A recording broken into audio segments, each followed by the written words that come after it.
Baptist ka ba? Bible Baptist ka ba?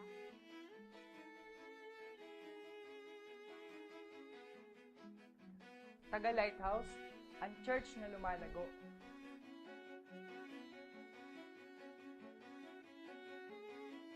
Alam mo ba ang pinanggalingan mo? Alam mo ba ang hinaharap mo? Dapat mong malaman. Dapat mong pahalagahan. May tumitingin sa'yo.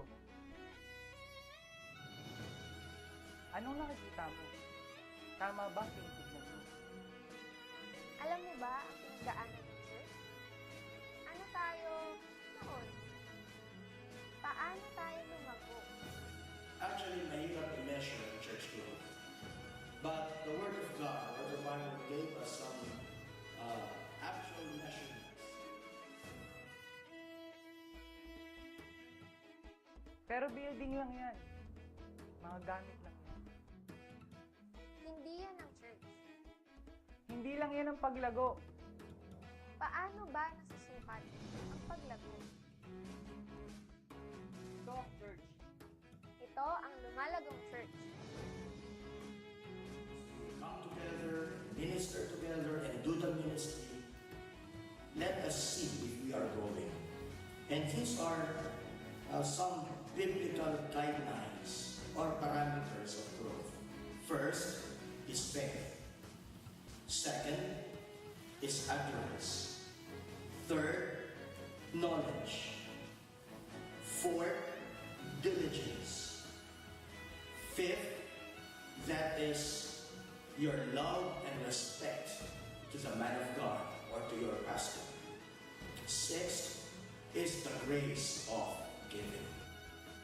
Kasama ka sa paglago. Ang iyong paglago ay paglago ng church. Because the Bible says, therefore as ye abound in everything. Tayo ay iisa. Tayo ay iisang katawan. See that ye abound in this grace also. Listen, hindi pa tapos sa atin ang Panginoon, amen? At ang buhay na ito, mga kapatid, hindi lang yan ang inihanda sa atin ng Panginoon. Merong mas mga dakilang bagay na inihanda sa atin ang Panginoon. Yan ang turo ng Bible. Yan ang turo ng Bible-believing Baptist. Yan ang heritage natin. Alam natin, pinapahalagahan natin. Dito sa Lighthouse.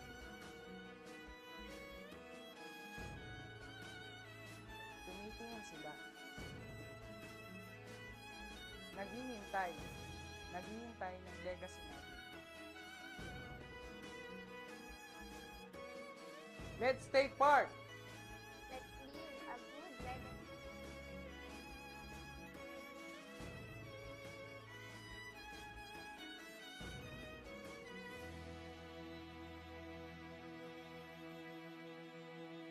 Let's all go!